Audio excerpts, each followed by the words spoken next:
تو پھر اللہ کہتا ہے تمہیں موت صرف اسلام کی حالت میں آنی چاہیے. اس کا کیا مطلب ہے؟ اس کا مطلب یہ ہے جب موت کا پتہ ہی کوئی نہیں, دکان پہ آئے گی, گھر میں آئے گی, سفر میں آئے گی, خلوت میں آئے گی, جلوت میں آئے گی, کب آئے گی پتہ ہی نہیں.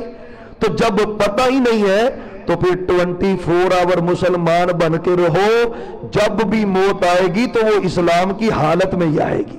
جب بھی آئے گی پھر اسلام کی حالت میں ہی ہوگی جب تم 24 آور مسلمان ہوگے. لیکن ہمارے مزاج ہوتے ہیں نا, ہم مسجد میں مسلمان ہوتے ہیں تو دکان تے چھڑا وکھرے پھر رہے ہوں گے, گھر میں ہماری کنڈیشن اور ہوتی ہے, سیاست میں اور ہوتی ہے.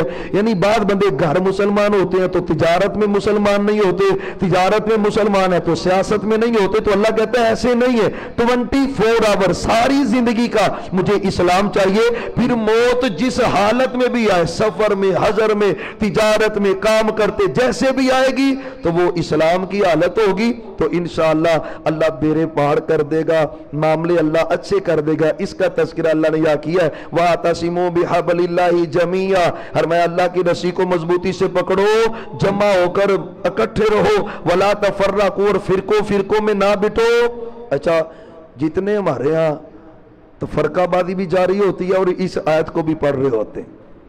ہر گروہ اس آیت کو پڑھ رہا ہوتا ہے لیکن اپنے فرقے پہ بھی ڈٹا ہوتا ہے, وہ فرقہ چھوڑنے کے لیے تیار بھی نہیں ہوتا اور پڑھ بھی اس آیت کو رہا ہوتا ہے. ابھی وَاعْتَصِمُوا بِحَبْلِ اللَّهِ جَمِيعًا, اور پتہ بڑا آسان مطلب ہے اس کا, بڑا ہی آسان. اللہ نے یہاں پہ کہا ہے کہ وَاعْتَصِمُوا بِحَبْلِ اللَّهِ, اللہ کی رسی کو مضبوطی سے. اور اللہ کی رسی پتہ کیا ہے؟ یہ اللہ کی رسی ہے جو آسمانوں سے آئی ہے, یہ ہے اللہ کی رسی. اللہ کہتا ہے اس کو مضبوطی سے پکڑو. اب اس کو جو چھوڑ کے جاتا ہے نا وہ فرقہ بن جاتا ہے, یہ بات یاد رکھے. اللہ کہتا ہے اس کو مضبوطی سے پکڑو, وَاعْتَصِمُوا بِحَبْلِ اللَّهِ, یہ اللہ کی رسی ہے, حدیث اللہ کی رسی ہے, اس کو مضبوطی سے پکڑو. ہم نے کیا کیا ہے؟ ہر بندی کی اپنی رنگ, اپنا طریقہ, پگڑی کا رنگ اپنا, کپڑوں کا رنگ اپنا, آپ کہہ لیں کہ دین میں, شریعت میں طریقہ اپنا. واللہ العظیم دین یہ قرآن ہے اور محمد مصطفیٰ صلی اللہ علیہ وسلم کا فرمان. اور اب کہتا ہے اسی کو مضبوطی سے پکڑو اور فرقے نہ بنو. فرقہ کون ہوتا ہے؟ جو اس کو چھوڑ کے الگ ہوگا, اس کا عقیدہ وہ ہے جو قرآن کے خلاف ہے, حدیث کے خلاف ہے. اور بڑا آسان ہے, اس کو پکڑ لو, اس میں ہدایت ہے, اس میں نور ہے, اور یہ اللہ کی رسی ہے. اور اسی کو مضبوطی سے پکڑنے کا اللہ نے درس دیا ہے. وَاذْكُرُوا نِعْمَتَ اللَّهِ عَلَيْكُمْ, فرمایا وہ اللہ کی نعمتوں کو یاد کرو نا. جب تم آپس میں دشمن تھے تو اللہ نے تمہارے دلوں میں محبت پیدا کر دی, پیار پیدا کر دیا. یہ صحابہ کو کہا جا رہا ہے, یعنی اسلام آنے سے پہلے کیا تھا؟ دستوں گریبان ہو جاتے تھے, لڑائیاں, کہیں پانی پینے پلانے پہ جھگڑا, کہیں گھوڑا آگے دوڑانے پہ جھگڑا. ایسے جھگڑے ہوتے جو سالوں سال چلتے رہتے. محمد الرسول اللہ صلی اللہ علیہ وسلم آپ تشریف لائے ہیں, پتہ کیسی محبت پیدا کر دی ہے. جب مکے سے ہجرت کر کے مدینے آئے نا صحابہ, تو یقین جانے کسی کا 2 کنال میں اگر مکان تھا نا, وہ کہتا یار 1 کنال تم لے لو, میں نے تمہیں دے دیا ہے. کسی کی 2 بیویاں نا, وہ کہتا ہے میں نے 1 کو طلاق دے دیا ہے, عدت گزرنے کے بعد تم اس کے ساتھ شادی کر لینا. کسی کے پاس اگر ₹1,00,000 نقد ہے نا, اس نے 50,000 اپنے بھائی کو دے دیے, یار میرا 50 سے گزارا ہو رہا ہے, 50,000 تم لے لو اور تم اپنا سسٹم چلا لو. کیسی بات ہے یہاں پہ سگا بھائی سگے بھائی کو کاٹ رہا ہے.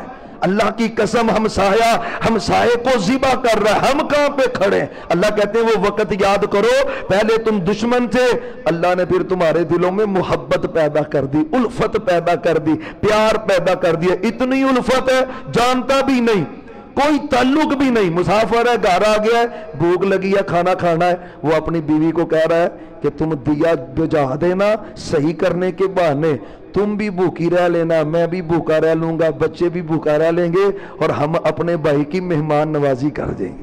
یار یہ محبت اللہ نے پیدا کر دیا ان میں, اور اسی محبت کی آج ضرورت ہے. صرف اپنے ہی پیٹ پہ ہاتھ پھیرے جاتے ہیں, نہ ہمسایوں کی, نہ رشتہ داروں کی, نہ غریب رشتہ داروں کی, نہ غریب دوستوں کی پرواہ ہی نہیں کرتے. تو اللہ کہتے ہیں ہم نے تمہارے دلوں میں محبت پیدا کر دی, اور تم اللہ کی نعمت اور احسان کے ساتھ بھائی ہو گئے. وَكُنْتُمْ عَلَىٰ شَفَا حُفْرَةٍ مِّنَ النَّارِ, تم آگ کے گڑھے کے کنارے پہ تھے.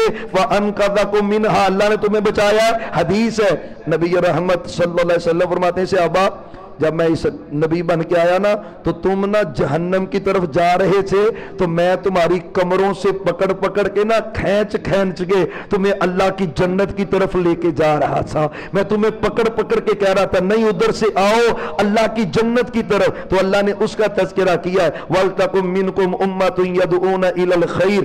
اسی کا تذکرہ آگے اس آیت میں مزید وضاحت کے ساتھ ہے. اچھا قیامت والے دن دو ٹولیاں ہوں گی مجموعی طور پر, دو ٹولیاں. ایک کے چہرے بالکل بدصورت ہوں گے, بدصورت سیاہ چہرے, مٹی ان کے چہروں پہ پڑی ہے, گارا پڑا اور کالے سیاہ ان کے چہرے. اور ایک ٹولہ ہے 14ویں کے چودھویں رات کا جو چاند ہوتا ہے نا اور جو آسمانوں پہ سورج چمکتا ہے, حدیث کے اندر آتا ہے کچھ لوگ ہوں گے جن کے چہرے ایسے چمکتے ہوں گے. دو قسم کے لوگ ہیں مجموعی طور پر, ایک سیاہ چہرہ ہے اور ایک سفید چہرہ. اللہ ہمیں سفید چہرے نصیب فرمائے. اللہ یہ جو سیاہ چہروں والے بد نصیب ہوں گے نا اللہ تو ہم کمزور بڑے ہیں, کمیاں کوتاہیاں تو معاف کر کے نا ہمیں ان میں شامل نہ کرنا. فرمایا یوم تبیض وجوہ وتسود وجوہ, بعد چہرے سفید ہوں گے چمکتے ہوں گے اور بعد سیاہ ہوں گے. فاما الذین اسودت وجوہہم, اور جو سیاہ چہرے ہوں گے نا اکفرتم بعد ایمانکم فذوقوا العذاب بما کنتم تکفرون, وہ اللہ کے باغی نافرمان ہوں گے, اللہ کی مخالفتیں نافرمانیاں کرنے والے ہوں گے, ان کے چہرے سے آئے. وَأَمَّا الَّذِينَ بِيَضَّتْ وُجُوهُهُمْ فَفِي رَحْمَةِ اللَّهِ, اور جن کے چہرے روشن ہوں گے وہ عرش والے رب کی رحمت کے سائے میں ہوں گے. اللہ نے ان کو اپنی رحمت نصیب کی ہوگی, چہرے ان کے چمکتے ہوں گے. یہی وجہ ہے حدیث کے اندر آتا ہے قیامت والے دن نا یہ جو پیشانی ہے نا سجدہ کرتی ہے, اللہ ہمیں پکا نمازی بنا دے, پکا ہی نمازی بنا دے.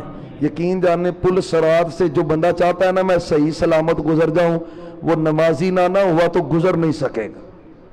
بے نمازی پل صراط سے گزر ہی نہیں سکتا. اس کی وجہ ابھی پل صراط پہ تو اندھیرا ہے, بالکل اندھیرا ہے, روشنی کیسی ہوگی؟ حدیث کے اندر آتا ہے کہ جو پیشانی ہے نا بندہ جب سجدہ کرتا ہے زمین پر یہ نشان پڑ جاتا ہے تو قیامت والے دن اس نشان سے لائٹ نکلتی ہوگی, چمکتا ہوگا اور لائٹ نکلتی ہوگی, اور انہی اعضاء کی روشنی میں بندے چل کر پل صراط کو پار کر کے اللہ کی جنت میں پہنچ جائیں گے.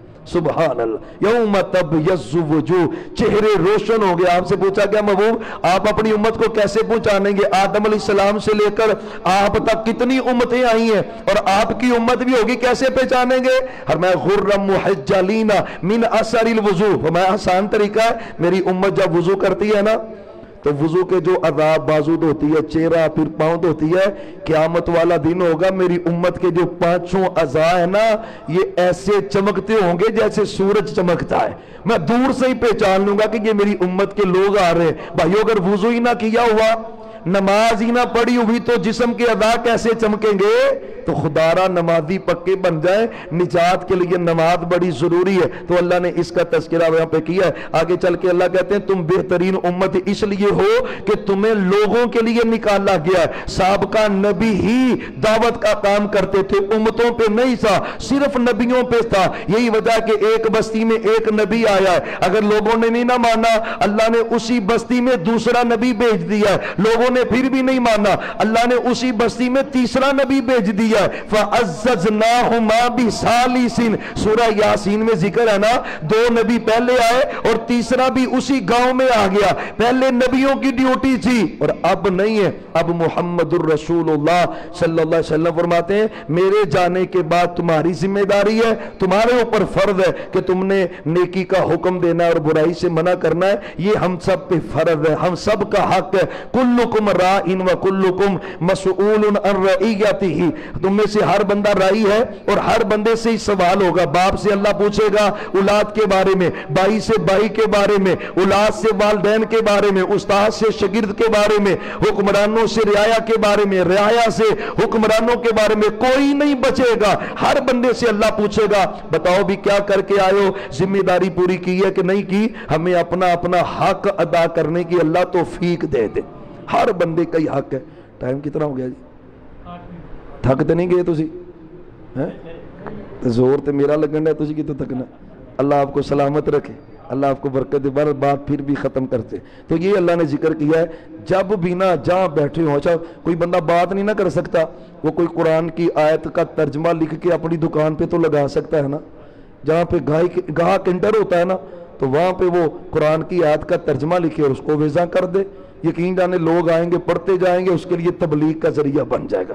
تو کسی بھی طریقے خیر کی دعوت لوگوں تک پہنچائے, اس کا تذکرہ یہاں پہ اللہ تعالیٰ نے کیا ہے. مزید آگے اہل کتاب کا ہی تذکرے چلتے جا رہے ہیں. آگے جنگ احد کا تذکرہ ہے. جنگ احد اسلام کی جنگ ہے اور اللہ نے مسلمانوں کو اس میں ایک بڑی فتح عطا کی ہے. اگرچہ ظاہراً جو اس نقشے سے سمجھ آتا ہے, یا کفار نے اس وقت جو اٹیک آپ کے اوپر دوبارہ کیا, بغدر مچی, صحابہ کے قدم اکھڑ گئے, اور اس سبب سے کچھ کہتے ہیں بھی فتح شکست میں بدلی. شکست نہیں ہوئی, پھر بھی فتح ہی ہوئی. ہاں ایک حکم نہ ماننے کے سبب سے جو آپ کہہ لیں کہ سزا کے طور پر کچھ معاملہ وہاں پہ ایسا ہوا, نبی علیہ السلام کے سر پہ بھی زخم لگا, آپ کے دندان شہید ہوئے, 70 صحابہ شہید ہو گئے. یعنی جو ظاہراً کچھ معاملہ تھا نا, کیونکہ جو شکست ہوتی ہے نا 3 باتیں ہوتی ہیں. یا مخالف فوج کا سپاہ سالار قتل ہو جائے تو شکست ہو جاتی ہے, یا مخالف بندہ اپنی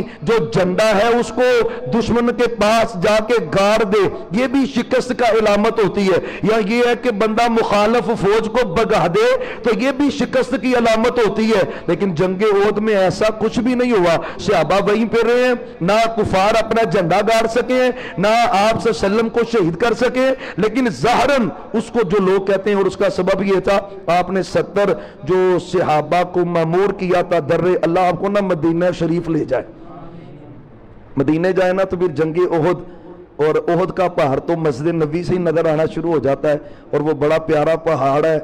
اللہ تعالیٰ اس کے اوپر بھی چڑھنے کی توفیق دے.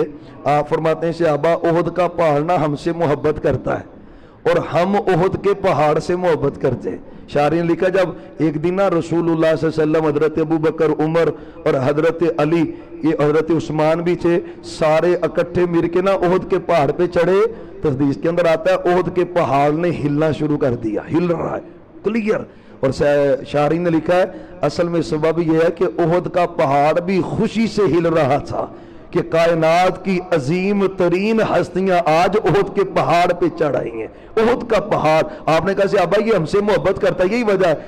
جنازہ پڑھو احد پہاڑ کے برابر ثواب ہے, دفن کرو احد پہاڑ کے برابر ثواب ہے. اکثر نیکیوں میں آپ نے احد پہاڑ کا تذکرہ کیا ہے, تو یہ اسلام میں اس کی بڑی اہمیت ہے. بہرحال وہ جنگ تھی جو احد کے پہاڑ پر لڑی گئی. ایک درے پہ آپ نے چند صحابہ کو کہا بھی تم نے ہلنا نہیں ہے, فتح ہو شکست ہو, تم نے درہ نہیں چھوڑنا. حضرت جبیر بن مطعم ان کے امیر تھے, لیکن جب کافر بھاگ گئے اور پھر مال غنیمت جو ہے وہ صحابہ اکٹھا کر رہے تھے جو وہاں پہ تھے, درے میں موجود جو 70 صحابہ تھے, ان میں سے زیادہ کہنے لگے بھی فتح ہو گئی ہے, کافر بھاگ چکے ہیں, تو اب تو ہمیں چلے جانا چاہیے. حضرت جبیر بن مطعم کہتے ہیں کہ رسول اللہ صلی اللہ علیہ وسلم کا حکم آنے تک ہم یہاں سے نہیں ہلیں گے, آپ کا حکم آئے گا تو پھر ہلیں گے. آپ نے یہی پابند کیا ہے. بعض صحابہ کہنے لگے بھی پابند تو کرنے کا مقصد یہ تھا فتح ہو جائے, تو فتح تو ہو گئی ہے, کافر بھاگ گئے, لہذا ہمیں جانا چاہیے. بہرحال ضد کر کے نہ کچھ صحابہ ادھر سے چلے گئے. حضرت جبیر بن مطعم کی بات نہیں مانی. جب وہاں پہ پہنچے تو حضرت خالد بن ولید ابھی مسلمان نہیں ہوئے تھے.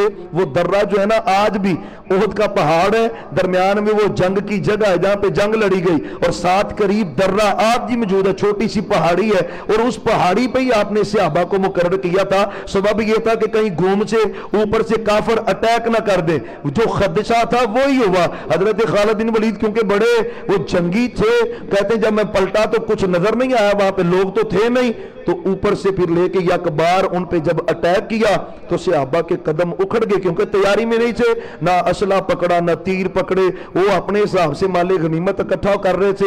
تو اسی دوران جب یک بار حملہ ہوا تو 70 صحابہ شہید ہوئے. تو جب شہادت ہوئی نا 70 صحابہ کی, پھر قرآن کے اندر آتا ہے, انہوں نے کہا بھی یہ کیسے ہوگا, انا ھذا, یہ کیسے.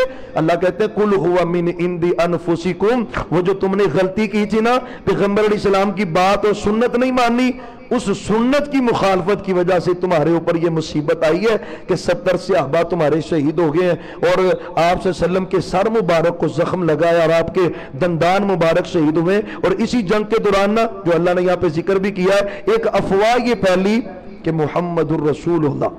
برکت کے لیے درود پڑھیں ذرا صلی اللہ، ایک مرتبہ پھر پڑھیں صلی اللہ علیہ وآلہ وسلم، صلی اللہ علیہ وآلہ وسلم. اچھا، ایک افواہ پھیل گئی جنگ کے دوران ہی کہ نبی علیہ السلام شہید ہو گئے. جب یہ خبر پھیلی تو صحابہ نے تلواریں پھینک دی، چھوڑ دیں، پیچھے ہٹنے شروع ہو گئے. بھی آپ فوت ہو گئے تو ہمیں کیا ضرورت ہے لڑنے کی، ہم کیوں لڑیں، کیوں لڑائی کریں، ہمارے نبی نہیں زندہ رہے، آپ فوت ہو گئے تو ہم نہیں لڑیں گے.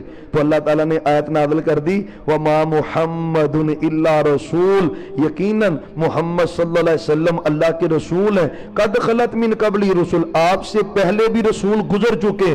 آفا اماتا و قتلا، کیا اگر آپ صلی اللہ علیہ وسلم وفات پا جائے یا ان کو شہید کر دیا جائے تو تم دین چھوڑ دو گے، اسلام چھوڑ دو گے، یہ کرو گے؟ یعنی اللہ نے صحابہ کو سمجھایا ہے کہ آپ صلی اللہ علیہ وسلم نے بھی ایک دن دنیا سے جانا ہے، تو آپ جب دنیا سے جائیں گے تو یہ جو تم کر رہے ہو بھی ہم نہیں لڑیں گے، ہم نے جنگ نہیں کرنی، تو جنگ تو کرنی ہے اللہ کے لیے. اللہ ہمیشہ رہنے والا ہے نا، تو اللہ کے لیے لڑنا، دین اللہ کا ہے، وہ ہمیشہ رہے گا. تو یہی وجہ جب یہ آیت نازل ہوئی تو صحابہ کہتے ہیں ہمیں سمجھ آ گئی اصل مقصد کیا ہے، وہ اللہ کے دین کو قائم کرنے کے لیے ہم نے جہاد کرنا ہے. تو اس کا اللہ نے یہاں پہ تذکرہ کیا. جو افواہ تھی وہ افواہ ہی تھی، آپ صلی اللہ علیہ وسلم صحیح سلامت سے اللہ نے آپ کو محفوظ رکھا ہوا تھا، اس کا تذکرہ. اور آگے چلتے ہوئے پھر اللہ نے اسی آیت میں مزید کہا ہے سستی نہ کرو، غم نہ کھاؤ، اللہ تمہیں عزتیں اور برکتیں ضرور عطا فرمائے گا.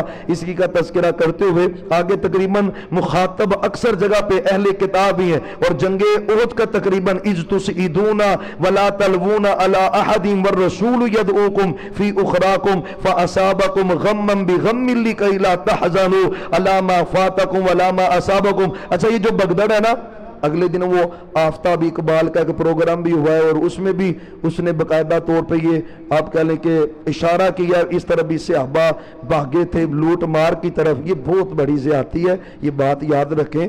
غلطی صحابہ سے سرزد ہوئی ہے، اور یہ قرآن پاک کی آیت ہے، یہ 152 آیت ہے سورت آل عمران کی. اللہ کہتے ہیں وَلَقَدْ عَفَا عَنْکُمْ، پیغمبر کے صحابہ جن سے غلطی ہوئی نا اللہ نے تمہیں معاف کر دیا.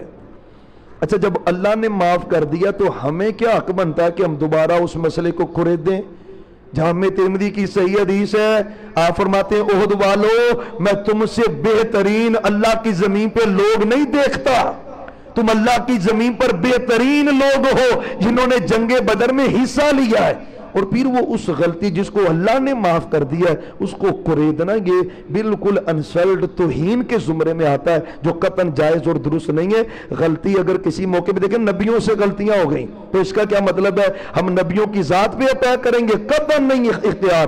اللہ نے اگر ان سے غلطیاں ہوئی ہیں تو اللہ نے معاف کر دیا ہے. موسیٰ علیہ السلام نے بندہ نہیں قتل کر دیا، کسون مار کے بندہ مارے، آگے بھی ذکر آئے گا انشاءاللہ اس کا سورہ قصص میں. تو اب بندہ کہ جی موسیٰ علیہ السلام نے بندہ قتل کیتا ہے، تو اگر قتل ان سے ہوا ہے، مارا تو موقع اس کو ویسے تھا کہ بھاگ جائے، لیکن وہ زیادہ سخت لگ گیا اور مر گیا موقع پہ ہی، اور اللہ نے اس کے بعد ان کو معاف کر دیا. تو جب اللہ نے معاف کر دیا تو ہمارے پاس اختیار نہیں ہے ہم ان کی ذات کے اوپر نعوذ باللہ کوئی اٹیک کریں. اسی طرح صحابہ اللہ کے پسندیدہ ہیں، ان پہ بھی اٹیک اور ان کے بارے میں تبرہ کا دروازہ کسی صورت بھی کھولنا جائز اور درست نہیں ہے. اسی کا تذکرہ ہے. اور جو نصف کی آخری آپ کہنے رکوع کی آیت ہے لَقَدْ مَنَّ اللَّهُ عَلَى الْمُؤْمِنِينَ، اللہ نے احسان کیا مومنوں کے اوپر. احسان یہ ہے کہ اللہ نے محمد الرسول اللہ کو صلی اللہ علیہ وسلم تمہارے اندر نبی بنا کے بھیجا. یہ احسان اللہ نے جتلایا، اتنا کچھ دیا ہے، اللہ نے احسان نہیں جتلایا، لیکن اس کا اللہ نے احسان جتلایا ہے کہ میں نے مومنوں کے اوپر احسان یہ کیا ہے کہ ان کے اندر ایک رسول بھیجا ہے جو انہی کی جانوں میں سے ہے، ان کو قرآن پڑھ کے سناتے ہیں، ان کا تزکیہ کرتے ہیں اور ان کو کتاب و حکمت کی تعلیم دیتے ہیں. اس سے پہلے وہ گمراہی میں تھے، لیکن محمد الرسول اللہ صلی اللہ علیہ وسلم کے آنے کے بعد اللہ نے ان کو ہدایت سے سرفراز کیا ہے، اور یقیناً ان کا ٹھکانہ اللہ نے جنت رکھی ہے جو آپ کی اطاعت اور فرما برداری کرتے ہیں. یہاں تک نصف کمپلیٹ ہوتا ہے. اللہ تعالیٰ سے دعا ہے جو سنایا ہے اللہ ہمیں اپنی اصلاح کی بھی توفیق دے، اور اسی قرآن کے مطابق اللہ ہمیں زندگی بسر کرنے کی توفیق عطا فرمائے. آخر دعوانا ان الحمدللہ رب العالمین.